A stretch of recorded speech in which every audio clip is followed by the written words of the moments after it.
बताऊं, इंदर जी मैं यूरोप गया पीछे। यूरोप में तो शीतकालीन क्या, उनकी तो जिंदगी नहीं रुकती 4-4 फुट बर्फ में भी, वो रुकते ही नहीं है।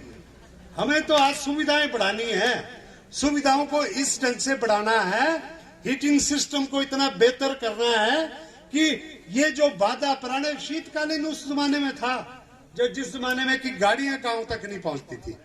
आज के दिन में तो हमारे पास इतने बढ़िया 4x4, अभी शीतकालीन तो लॉल में भी नहीं रह रहा है। अभी भी जाओ आप, अभी जाके केलोंग जाके वापिस आ सकते हैं आप, दारचा जाके 4x4 गाड़ी लेके। मतलब मेरे कहने का मतलब, आपका कहना अपनी तरफ से ठीक है, लेकिन हमारे को ना सर्दी, बच्चों को ना सर्दी लगे, ना बच्चों के लिए गर्मी हो। हमें अपने इंफ्रास्ट्रक्चर को ऐसा बनाना है सब में बच्चों को सुविधा मिले। ये मैं आने वाले वक्त में, इसके लिए हमारे को बिल्डिंग्स में सुधार करना है, हीटिंग सिस्टम प्रोवाइड करना है। इवन आप कहेंगे कि कुछ एक स्कूलों में हॉट एंड कोल्ड एसी लगाने की भी बात कहेंगे, वो भी मैं प्रोवाइड करने को तैयार हूं। सोलर के माध्यम से हीटिंग का सिस्टम करना है, वो भी हम करने को तैयार है। हमें सब कुछ आधुनिक चाहिए, हमें पूरी शिक्षा प्रणाली को आधुनिक करना है। बच्चों को आज जितने बच्चों को टैबलेट्स मिल रहे हैं, यही काफी नहीं है। अगर आपको लगता है किसी बच्चे को कहीं पे भी ग्रामीण परिवेश में कोई बच्चा है, इस वजह से उसको पढ़ाई में बाधा पहुंच रही कि वहां पे सिग्नल नहीं है, तो सिग्नल नहीं है तो हम टावर लगवाएंगे।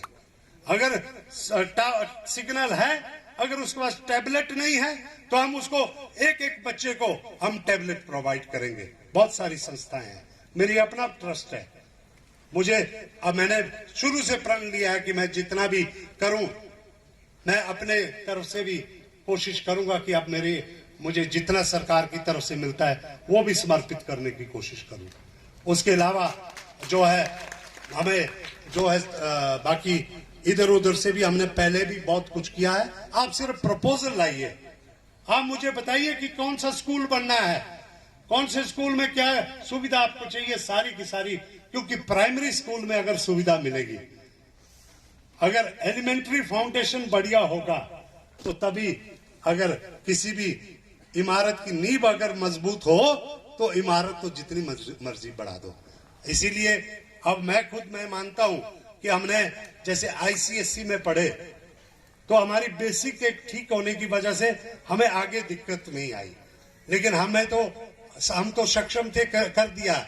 आने वाले हमारे जो भविष्य है ग्रामीण क्षेत्र में, जो हमारी सरकार की मंशा है, Rajiv Gandhi day boarding school के लिए भी एक बहुत बड़ा अभी वो कर रहे हैं, और कुछ एक और भी स्कूलों को इसके दायरे में लाया जा रहा है। मैं चाहूंगा कि आप लोगों से जो है, जैसे अन्नी निर्मंड वालों ने कहा कि हमारे को दशहरे की छुट्टियों के साथ जोड़ा जाना चाहिए।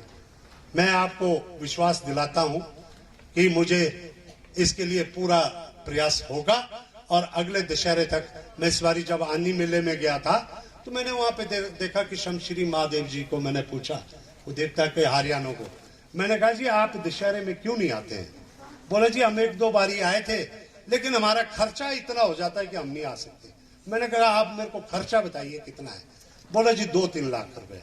मैंने कहा 2-3 लाख मैं दे दूंगा, लेकिन आप दशहरे की शोभा अगले साल जरूर बढ़ाएंगे, क्योंकि यही भाईचारा, यही मेले हैं। आज इस बारी मुझे खुशी है कि मैंने जितने स्कूलों के, आनी, निर्मंड के, मनाली के, कुल्लू के, सब स्कूलों के बच्चों को जो कि बेहतरीन प्रस्तुतियां थी, उन्हें दशहरे में बुलाकर उन्हें दशहरे में मौका दिया।